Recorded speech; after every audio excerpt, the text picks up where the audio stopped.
आदाब, मैं मोहिउद्दीन आप सभी का खैर मकदम करता हूँ, इस्तकबाल करता हूँ प्रोग्राम MP के एक्सरे में। आप जानते हैं कि हमने एक नया सिलसिला शुरू किया है और ये सिलसिला है मुख्तलिफ पार्लिमानी हलके के अरकान पार्लियामेंट की कारकर्दगी के जायज़ा लेने का।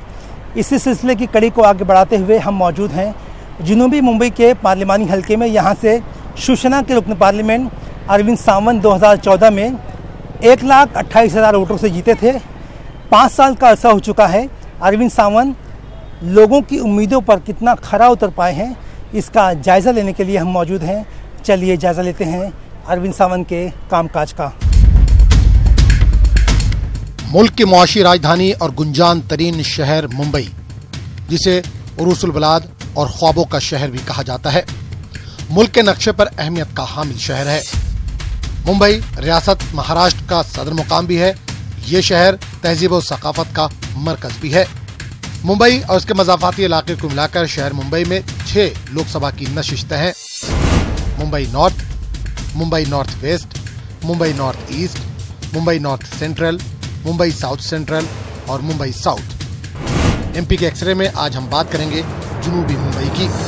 जनूबी मुंबई पार्लिमानी हल्के में असेंबली की 6 नशिस्तें आती हैं, जिनमें सिवड़ी, वर्ली, बाइकला, मालाबार हिल, मंबा देवी और कुलाबा शामिल हैं। जनूबी मुंबई मुंबई शहर का पुराना और असल इलाका है। इसे पुराना शहर भी कहा जाता है। इस इलाके में अंग्रेजी हुकूमत के दौरे इक़्तिदार के निशानात तामीराती शक्ल में पाए जाते हैं। इलेक्शन कमीशन के 2009 के आदाद-ओ-शुमार के मुताबिक जनूबी मुंबई हल्के इंतखाब में 16 लाख के करीब वोटर हैं। इनमें 9,04,733 मर्द वोटर हैं और 6,85,078 ख्वातीन वोटर हैं। शिवसेना के रुकन पार्लिमान अरविंद सावंत जनूबी मुंबई हल्का इंतखाब के मुंतखबा रुकन पार्लियामेंट हैं। अरविंद सावंत ने 2014 आम इंतखाबात में कांग्रेस लीडर मिलिंद देवरा को 1,28,000 वोटों से शिकस्त दी थी। जनूबी मुंबई हल्के से मुंतखब अरकान पार्लियामान पर एक नजर डालें, मालूम पड़ता है कि हल्के पर कांग्रेस का गलबा रहा है, लेकिन शिवसेना के रुकन पार्लियामेंट अरविंद सावंत ने कांग्रेस के तसलसल को तोड़ दिया। एक नजर जनूबी मुंबई सीट पर 1952, 1957 और 1962 कांग्रेस को कामयाबी मिली। 1967 में संयुक्त सोशलिस्ट पार्टी से जॉर्ज फर्नांडीज कामयाब हुए। 1971 में इंडियन नेशनल कांग्रेस को फिर कामयाबी मिली। 1977 और 1980 के इंतखाबात में भारतीय लोकदल को कामयाबी मिली। 1984, 1989 और 1991 में मुरली देवड़ा कामयाब हुए। 1996 में बीजेपी को इस नशिस्त से पहली मर्तबा कामयाबी मिली। 1998 में फिर एक बार मुरली देवरा की वापसी हुई। 1999 में एक बार फिर बीजेपी को यहाँ कामयाबी मिली। 2004 आम इंतखाबात में मिलिंद देवरा को कामयाबी मिली। 2009 के इंतखाबात में देवरा को एक बार फिर कामयाबी मिली। 2014 में शिवसेना उम्मीदवार अरविंद सावंत को यहाँ पर कामयाबी मिली। 2014 में शिवसेना के उम्मीदवार अरविंद सावंत ने कांग्रेस का मजबूत किला समझे जाने वाले जनूबी मुंबई हल्के से मिलिंद देवरा को 1,28,000 वोटों से शिकस्त दी थी। सन 2014 की मोदी लहर ने मिलिंद देवरा के वजूद को हिलाकर रख दिया। अब मिलिंद देवरा फिर अपने वजूद को समेटकर पार्लिमानी इंतखाब में कूद पड़े हैं और एक बार फिर उनका मुकाबला शिवसेना के मौजूद रुकन पार्लियामेंट अरविंद सावंत से है। लोगों का जो कहना है, खास करके दक्षिण मुंबई में, कि और सभी लोगों का कहना है कि 2014 के चुनाव में, पिछले चुनाव में, लोगों ने अरविंद सावंत जी का जो काम है, जो नाम है, उसके आधार पे लोगों ने उनको वोट नहीं दिया। लोगों ने कहा कि, लोग मुझे आज भी कह रहे हैं जब मैं मिल रहा हूं, कि हमने मोदी जी के नाम पे शिवसेना जैसे एक पार्टी को हमने वोट दी, अरविंद सावंत जैसे कैंडिडेट जिसको हम पहचानते नहीं है उसको हमने वोट दी। इस बार लोग सवाल पूछ रहे हैं कि मैं और एक बार अरविंद सावंत जी को और शिवसेना को क्यों वोट दूं, चाहे मैं मोदी जी को वोट देना चाहता हूं या नहीं देना चाहता हूं, वो अलग बात है। लेकिन लोग ये सवाल पूछ रहे हैं कि मैं इस बार कैंडिडेट देखना चाहूंगा कि कैंडिडेट ने अपने क्षेत्र के लिए क्या काम किया, कैंडिडेट का क्या विजन है, उनका क्रिमिनल बैकग्राउंड क्या है, इसके आधार पे मैं वोट देना चाहूंगा। ये सभी का कहना है और मैं इस बात का स्वागत करता हूं, क्योंकि हमारे देश और हमारे लोकतंत्र के लिए PM बहुत इंपॉर्टेंट है, लेकिन मैं मानता हूं कि PM से MP अधिक महत्वपूर्ण है। मैं मानती हूं कि महाराष्ट्र में भारतीय जनता पार्टी शिवसेना का अलायंस जरूर जीतेगा, हर जगह जीतेगा। ये जो जात पात धर्म के आधार पे डिवीजन ऑफ वोट्स की बात करते हैं, ये इतिहास में होता था, लेकिन आज 21वीं सदी में एक ही मंत्र है, politics of performance, politics of development. और लोग जानते हैं, हिंदू हो या मुसलमान हो या दलित, वो जानते हैं कि आप उस पार्टी को चुनें जो आपको स्थिरता दे रही है, राजनीतिक इच्छा शक्ति दिखा रही है और देश के लिए प्रगति करना चाहती है। और यहाँ महाराष्ट्र में देवेंद्र फडणवीस के नेतृत्व में वही हुआ है। जनूबी मुंबई हल्के इंतखाब में मराठी समाज का गलबा है। यहाँ मराठी अफराद की आबादी 35% से ज्यादा है। मुसलमानों की आबादी 18% के करीब है, जबकि उत्तर भारतीयों की आबादी 15% है और गुजरातियों की आबादी यहाँ पर 11% है। अरविंद सावंत, अभी हमारे एरिया में अरविंद सावंत कौन है ये किसी को पता नहीं है फिलहाल। अभी अरविंद सावंत के पीछे जो बैनर लगा है शिवसेना, हमारे एरिया में शिवसेना को बहुत अच्छा है, महाराष्ट्रियन कल्चर है, गुजराती वगैरह ये सब की सबसे शिवसेना पहले से हमारे में है। लेकिन शिवसेना है, इसके लिए अरविंद सावंत का नाम लोगों को पता है, लेकिन अरविंद सावंत कैसा दिखता है, क्या है और हमारे एरिया के लिए वो कौन है, ये अब तक किसी को पता नहीं है। जैसे कि भी इन्होंने बोला, मैंने भी देखा कि ये नाम मैं सुनते आया हूँ, मगर फेस वाइज देखा है तो मैंने 1-2 बार देखा, बट अगर कोई डेवलपमेंट की बात करते हैं तो आज तक मुझे कोई डेवलपमेंट इनके नाम से दिखा नहीं। अरविंद सर का, अरविंद सावंत शिवसैनिक। अरविंद सावंत जी का नाम पहले सुने थे तो भाई यूनियन या नेता है, एमटीएनएल कंपनी उसका है, ये हुआ तो काम होगा, लेकिन अरविंद सावंत जी का कोई काम नहीं हुआ यहाँ पे। ये हुआ खाली बैनर पोस्टरबाजी में काम हुआ, आते टाइम ये हुआ काम, लेकिन काम कुछ नहीं हुआ। अरविंद सावंत का काम ये सदन में दिखता है, अरविंद सावंत का काम ये एरिया में दिखता है। आणि अरविंद सावंत हे असे व्यक्ती आहेत, अरविंद मतलब उसका पहिला बाद में सावंत। लोग बोलतात की अरविंद सावंत असा असावा, अरविंद सावंत सारखा खासदार असावा। आता माझ्या मित्राने अगोदर सांगितलं, अच्छा हिंदी में बोलते, मेरे फ्रेंड ने पहले बोला, उन्होंने बात है क्या, सही बात है, वो बोल दिया, उनका वो काम है, वो उनके है, देवरा के समर्थक है, वो बोल सकते, बात नहीं हो सकती। लेकिन 2014 से 2019 में अरविंद सावंत यहाँ में दिखते थे, कोई भी फंक्शन हो, कोई भी समस्या हो, अरविंद सावंत दिखते थे। उसके पहले 10 साल में आप यहाँ पे पूछो ना, हमने लोगों को पूछो 20 साल में कभी कहा 10 साल आप देखिए ना, नहीं हम नहीं बोले ना, मुरली दिखाई दिया इधर, वो दिखते थे नहीं थे, उनका काम तो छोड़ो, काम की बात नहीं है। अरविंद सावंत सदन में बैठ के काम करते थे, सदन में आवाज उठाया उन्होंने। देखिए, अभी पिछले 5 सालों के काम के बारे में जब हम बात करते हैं तो काफ़ी अच्छा काम हुआ है। उसके पीछे 2-3 वजह ये भी हैं कि पहले इनसे पहले जो एमपी हुआ करते थे उनको हम इलेक्शन के दौरान देखते थे, उसके अलावा हमको मुलाकात करने का मौका नहीं मिलता था। और अब ये जो अरविंद जी ने यहाँ पे 5 साल में जो काम किया वो वाकई काबिल तारीफ़ है। जैसे कि एक छोटा सा उदाहरण के तौर पे देखें तो यहाँ पे जगन्नाथ शंकर शेठ क्रेमेटोरियम है, वहाँ पे अच्छा खासा जो अरेंजमेंट्स की ज़रूरत थी वो अरेंजमेंट्स के लिए उन्होंने फ़ंड अलॉट करके इमीडिएटली काम करा के दिया। वैसे ही कंटिन्यूअसली उनका लोगों से संवाद जो है वो बना हुआ है। मुंबई म्यूनिसिपल कॉर्पोरेशन हिंदुस्तान के सबसे अमीर तरीन म्यूनिसिपल कॉर्पोरेशन है। इसका बजट 30,000 करोड़ के करीब है। मुंबई म्यूनिसिपल कॉर्पोरेशन पर भी गुज़िश्ता 25 सालों से शिवसेना का ही कब्जा है। बीएमसी के बजट की रकम का बेशतर हिस्सा मुंबई करों को सहूलियात फराहम करने के लिए खर्च किया जाता है। इसके अलावा मुंबई के अराकीन असेंबली का सालाना बजट भी रियासत के दीगर इलाकों से ज्यादा होता है। इस बजट का इस्तेमाल भी अराकीन असेंबली अपने अपने इलाकों की तरक्की के लिए करते हैं। हमारे नुमाइंदे मोहिउद्दीन ने जनूबी मुंबई हल्के इंतखाब में एमपी अरविंद सावंत की कारकर्दगी का जायजा लेने के लिए जनूबी मुंबई पार्लिमानी हल्के इंतखाब का दौरा किया और जानने की कोशिश की कि लोग अरविंद सावंत के मुतालिक क्या सोचते हैं और अरविंद सावंत की कारकर्दगी से कितने मुतमईन हैं। अभी उसमें जो उन्होंने कोई हिस्सा नहीं लिया, कभी एरिया में आए नहीं, लोगों से मिले नहीं और न उनको लोग जानते हैं न पहचानते कि हमारा जो मेंबर ऑफ पार्लियामेंट कौन है और उनके काम क्या हैं। हम मौजूद हैं साउथ मुंबई के मौलाना आज़ाद स्टैचू के पास। मौलाना अबुल कलाम आज़ाद जो कि हिंदुस्तानी मुसलमानों की दूरअंदेज सियासी शख्सियत हैं, लेकिन यहाँ पे देखा यह गया है कि मतलब यहाँ का जो मुसलमान है उसमें सियासी दूरअंदेशी की कमी यहाँ पे दिखाई देती है। हम यहाँ के कुछ लोकल लोगों से बात करेंगे और जानेंगे। एक बात ये बताइए कि एमपी का इलेक्शन आने वाला है, और एमपी के इलेक्शन में देखा गया है कि साउथ मुंबई का जो मुसलमान है वो दूरअंदेशी से काम नहीं ले पाता है, क्या वजह है इसकी? उसकी वजह ये है कि सबसे पहली चीज़ तो एमपी क्या होता है, उसका काम क्या होता है, ये लोगों के सामने है ही नहीं।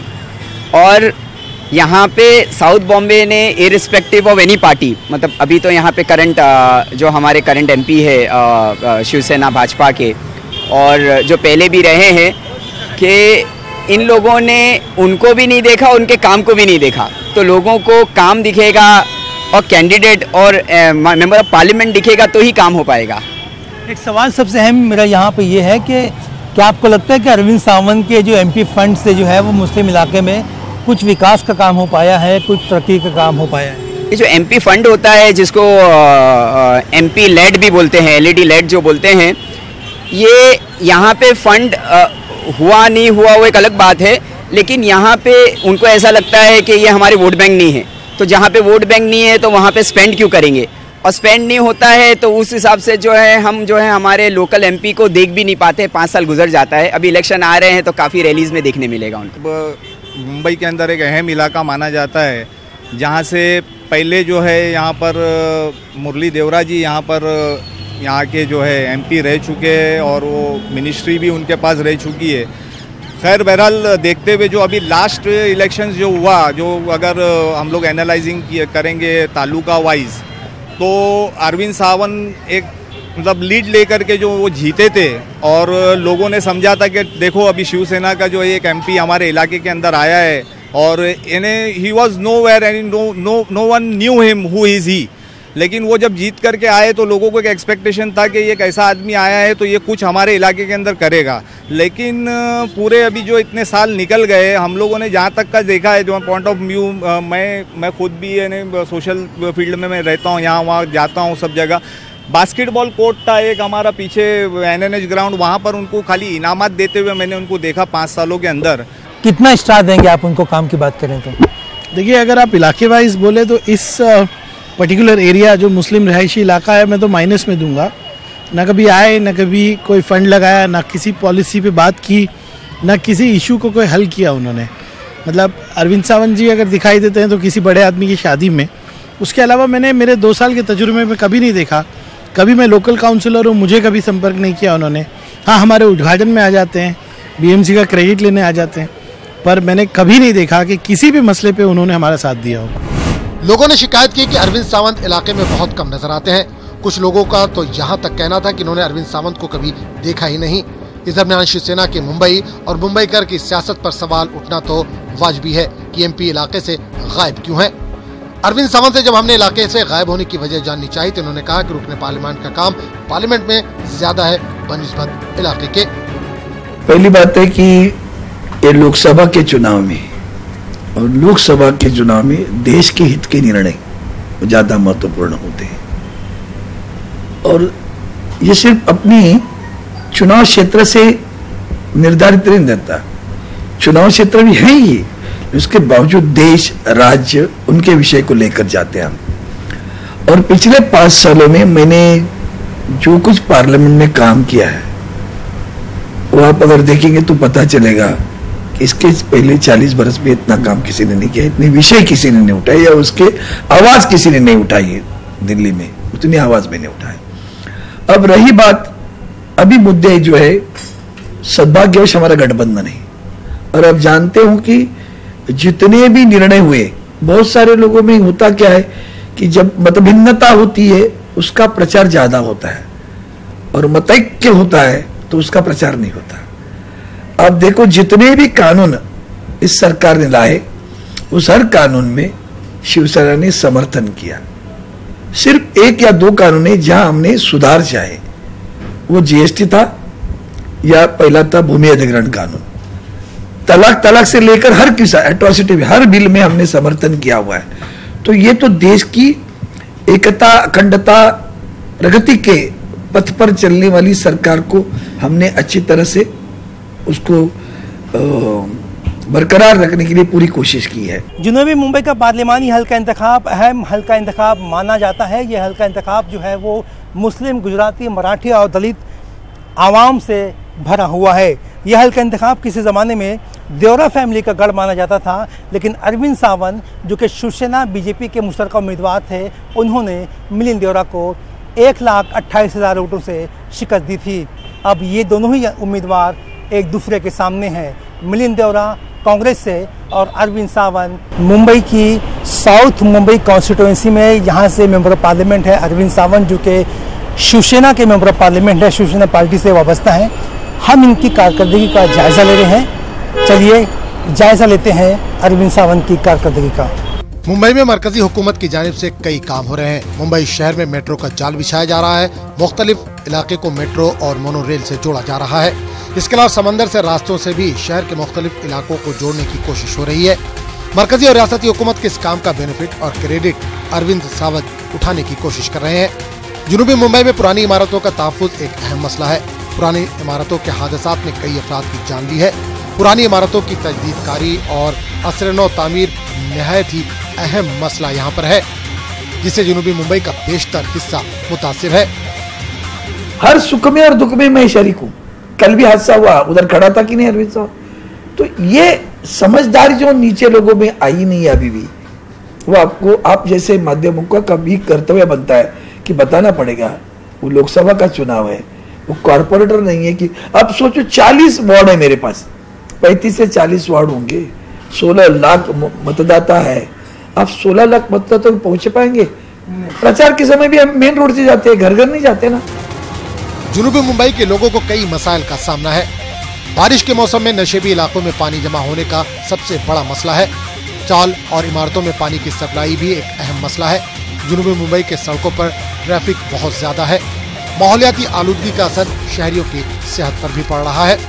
जब हमने अरविंद सावंत से उनके काम के मुतालिक सवाल किया तो उन्होंने काम की एक लंबी फहरिस्त हमें बताई और खुद ही अपनी पीठ थपथपाई, लेकिन लोग अरविंद सावंत के काम से ज्यादा मुतमईन नहीं नजर आए। हिंदुस्तान की बड़ी आबादी जो है वो यंगस्टर यानी कि नौजवान पे मुश्तमिल है। हम लोग जो है एक ऐसी जगह पे आए हुए हैं जहाँ पे यंगस्टर यानी कि नौजवानों का जमकटा लगा हुआ है, और हम इनसे जानने की कोशिश करते हैं कि मतलब आने वाली पार्लियामानी इलेक्शन में जो है वो ये चाहते क्या है। ख़ास तौर पर जो है वो पार्लियामेंट का इलेक्शन आने वाला है। फिलहाल यंग क्या चाहता है पॉलिटिक्स से, एमपी से क्या चाहता है? एज ए स्टूडेंट मैं सबसे पहला यही चाहूँगा कि हमारे एजुकेशन सिस्टम को एक अलग ही मेकओवर चाहिए। बहुत ही पुराना सिस्टम है, बहुत ही पुराना सिलेबस है। स्टूडेंट्स जो ग्रेजुएट हो रहे हैं they are finding very difficult job मिलने के लिए। जो स्किल्स आज डिमांड में है वो कॉलेज में कहीं पर भी सिखाया नहीं जा रहा है। सबसे पहला एजुकेशन सिस्टम बदलना है। दूसरा है ट्रांसपोर्टेशन। ये कॉलेज बाइकला में, यहाँ पर स्टूडेंट्स अलग अलग कॉर्नर्स ऑफ द सिटी से आ रहे हैं। So transportation has to be made easy. Metro is a really good initiative, but जितना टाइम लगेगा उतना और डिफ़िकल्ट हो रहा है। तीसरा है सैनिटेशन, और ये तो बहुत बड़ा प्रॉब्लम है। हर कोई ये प्रॉब्लम फेस कर रहा है। रोज़गार तो नहीं मिल पाता, जॉब नहीं मिल पाते ज़्यादा इंजीनियरिंग स्टूडेंट्स को। ज़्यादातर आईआईटी और एनआईटी पे फोकस होता है, तो नॉर्मल जो इंजीनियरिंग कॉलेजेस है उन पे भी ज़्यादा फोकस होना चाहिए कॉर्पोरेट वर्ल्ड में। ये लोग कह रहे हैं कि जॉब मिलना चाहिए। एक बात ये बताइए, आप जब वोट करने जाओगे पार्लियामेंट के इलेक्शन में तो किस बुनियाद पे वोट करोगे? आपका मुद्दा क्या होगा वोट करने? वोट करने का पहला तो ये रहेगा कि ब्लैक मनी को हटाए, ब्लैक मनी। और सेकेंड थिंग स्टूडेंट्स की डेवलपमेंट। एक मेंबर पार्लियामेंट को सालाना 5 करोड़ और इस लिहाज से 5 साल मुद्दत के लिए 25 करोड़ का फंड मरकजी हुकूमत की जानिब से फराहम किया जाता है। अरविंद सावंत का दावा है कि उन्होंने जनूबी मुंबई हल्का इंतखाब में अपने फंड का भरपूर इस्तेमाल किया। गार्डन की तामीर और तजदीदकारी करवाई, जेजे अस्पताल में जदीद तर्ज की एम्बुलेंस को फराहम किया, वर्जिश के लिए जिमखाने की तामीर और आलात की फराहमी, स्कूल और कॉलेजों में कंप्यूटर की फराहमी और माजूर अफराद के लिए मोटर बाइक का इंतजाम और उनकी फराहमी के साथ दीगर काम भी अंजाम दिए। मैंने जो व्यायामशालाएं बनाई हैं, आप जाकर देख लो जिम्नाशियम को, आप देख लेना जानबूझकर, कितनी खूबसूरत बनाई है देखो, ताकि जवान जो हमारे हैं, सारी जवान पीढ़ी जो हमारी है वो वहाँ जाए, उसको आकर्षित करना है। वो भी दोनों चीज़ें गए, खूबसूरत भी है, सारे इक्विपमेंट वहाँ रखे हुए हैं। मैंने बाबा साहेब अम्बेडकर के लिए, वो जो हमारे अनुयायी हैं उनके लिए वो उनके सभागृह बना दिए हैं। हमने समाज मंदिर बनाए ताकि महिलाओं के लिए वह काम करे, ये काम कर। बाकी रास्ते बिस्ते तो बना ही है, लेकिन ये मुझे ज़्यादा छूने वाली बातें जो ये काम मेरे उसे सबसे। और एक बात बताऊँ, कोई भी सांसद किसी एक काम को ज़्यादा पैसे नहीं देता, क्योंकि उसको बहुत लोगों को सुखी रखना है। फिर भी मैंने मेरे फंड से 55 लाख की कार्डियक एम्बुलेंस जेजे हॉस्पिटल में दे दी है। आज देश में भी जितने भी एम्बुलेंस, सबसे आधुनिक एम्बुलेंस अगर हुई तो जेजे हॉस्पिटल में है, जो मेरे फंड से मैंने दी हुई है। अब जाकर देखें। अरविंद सावंत के पार्लियामेंट में 98% हाजिरी रही। अरविंद सावंत ने पार्लिमानी इजलास के दौरान 479 सवाल पूछे, जबकि अपोजिशन का इल्जाम है कि अरविंद सावंत का ताल्लुक जिस सियासी जमात से है उसकी हुकूमत मुंबई म्यूनिसिपल कॉर्पोरेशन में है, रियासती और मरकजी हुकूमत में भी है। इसके बावजूद अरविंद सावंत जनूबी मुंबई हल्के इंतखाब के लिए बड़ा काम नहीं कर पाए। ये था प्रोग्राम एमपी का एक्सरे जो कि पेश किया जा रहा था शहर मुंबई की जनूबी मुंबई कॉन्स्टिट्यूंसी से। नाज़रीन, आपने देखा कि लोगों ने खुल के अपने मेंबर ऑफ पार्लियामेंट की कारकर्दगी का जायज़ा लिया, इज़हार ख्याल किया। अब 29 अप्रैल को ही जो है वो लोग अपना असली इज़हार राय करेंगे और नतीजा सामने आएगा उस वक्त जब पार्लियामेंट के इंतखाबात के नताइज सामने आएंगे, यानी कि 23 मई को। और ये वाज़ेह हो जाएगा कि लोग अपने मेंबर ऑफ पार्लियामेंट के साथ कितना खुश हैं, कितना नाखुश। फ़िलहाल वक्त तो चला है आपको अलविदा कहने का। कल एक नई कॉन्स्टिट्यूंसी के साथ आपके रूबरू फिर हाजिर होंगे। तब तक के लिए खुदा हाफिज़।